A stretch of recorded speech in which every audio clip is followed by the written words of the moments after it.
It's about this kid named Greg. He's sort of this high school loner. He doesn't have a lot of friends. He doesn't like to call anyone his friend. He's good at keeping everyone at an arm's length to protect, his own feelings.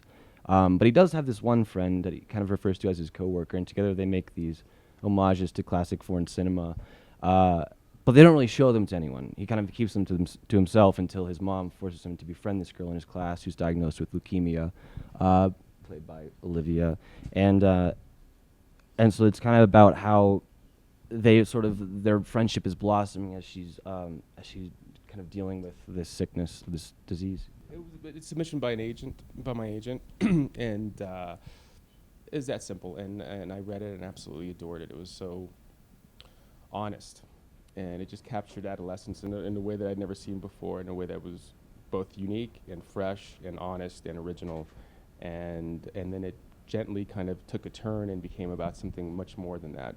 And so yeah, I was so surprised that I wasn't expecting it to be as great and as unique as it was. Well, as soon as I read it, sometimes you read something and it just sounds like your voice, or it sounds really familiar, and it's just a character that I hadn't necessarily read before exactly. And I just knew it was something I could do and really wanted to tackle. And so yeah, I pretty much just chased it as hard as I could after that. I wasn't going to shave my head originally, but then we kind of made the decision that just the bald cap, whenever you see a bald cap on screen, you're just always taken out of the film by it. They always look really bad, and so we tried a bald cap on and it looked really terrible. I looked like an alien. I looked like a Martian. Like this. Yeah, and I couldn't crease my head up because it just roll all the way back.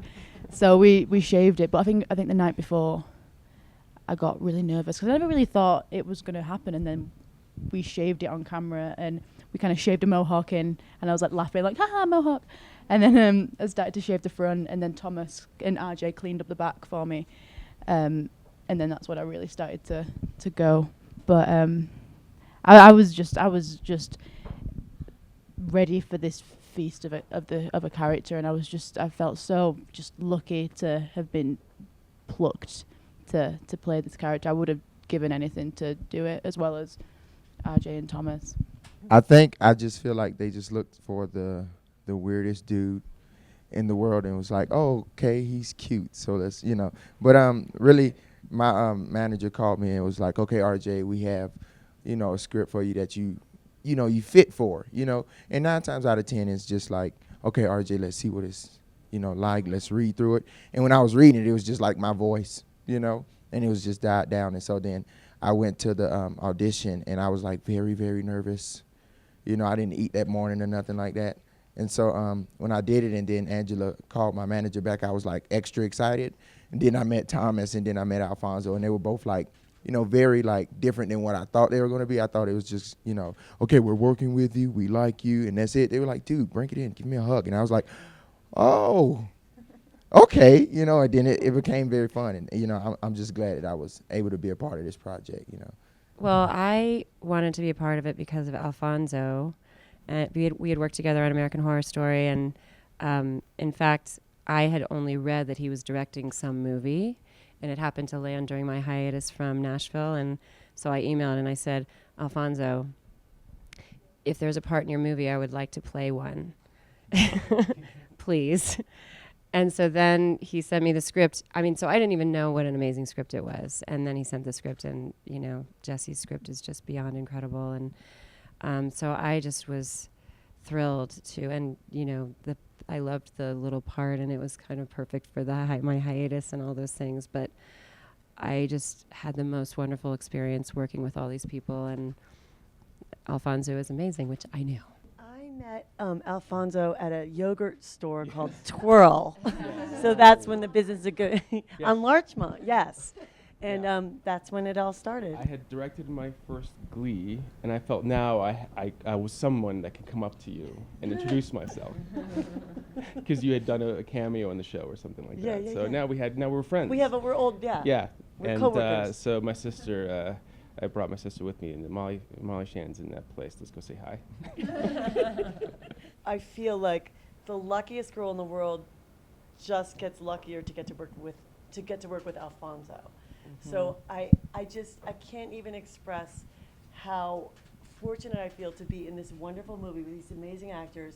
It was one of the most special experiences I've ever had making a movie. It felt like the most creative, fun, full of love and heart, just like the movie. The experience of shooting it was just, it re-inspired me about acting and show business in a way that I almost can't put into words. Like a lot of that animation, some of it happened while we were shooting, which is mainly the final film, which is really stunning experimental work.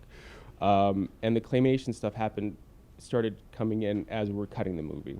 And phase one was the moose chipmunk, and it was just so funny and original and unique, and very much something that you could see Greg and Earl making, something that they handmade by them. And we had tabled the Fortunate Unfortunate Man sequence that opens this film, thinking that we could go back later in the winter, maybe shooting that live action with our cast.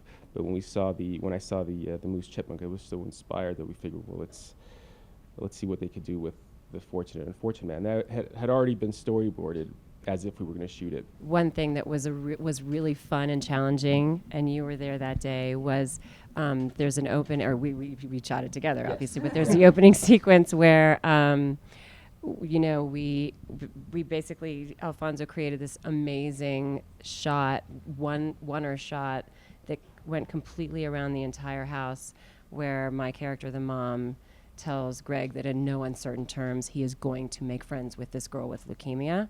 And the shot is so masterful and was so complicated and difficult, and really difficult for our camera operator too, who I remember was sweating, just drenched. And you can talk about that more. It was just fun because it wasn't planned that way. It just kind of evolved. It was three scenes. It was a time crunch thing, right? Yeah. It Well, just not combined really. It was 3 scenes. scenes. It was you calling Rachel, then it was going to be seen in Rachel's side of the conversation, and then it was the third scene, which is the scene with you and your mom, which I think was set in the bedroom. And just kind of, well, what if we never saw Rachel and only went into her world with Greg later in the film? When he walks into her house, that's when we see her world for the first time. So that made sense. And then, well, what if we just collapse and move that scene down to the living room? And just, that's I think where our operator was so exhausted, because we just kept adding another minute to the take and another minute. And then why don't we just go up the stairs and then... And he started on stairs, had to go down the stairs, Yes, around the house, and Yeah. then back up the stairs with the gigantic camera on his shoulder. And we shot it in Jesse Andrews' house. And it's this beautiful layout with 2 staircases going around the kitchen. So we're just kind of exploring the architecture of it. And it just kind of evolved, and everybody had to hit a certain mark a certain way, but it was still fairly loose. It was the most fun I had. It was that great scene fun. was like such a crazy challenge, and this energy like that had to it. It was so much fun. Yeah. Yeah. I'm really I proud love of the it. music that you added to Oh, it. the Well, that's music! Bernard The Herrmann. music was... Oh. Bernard Herrmann.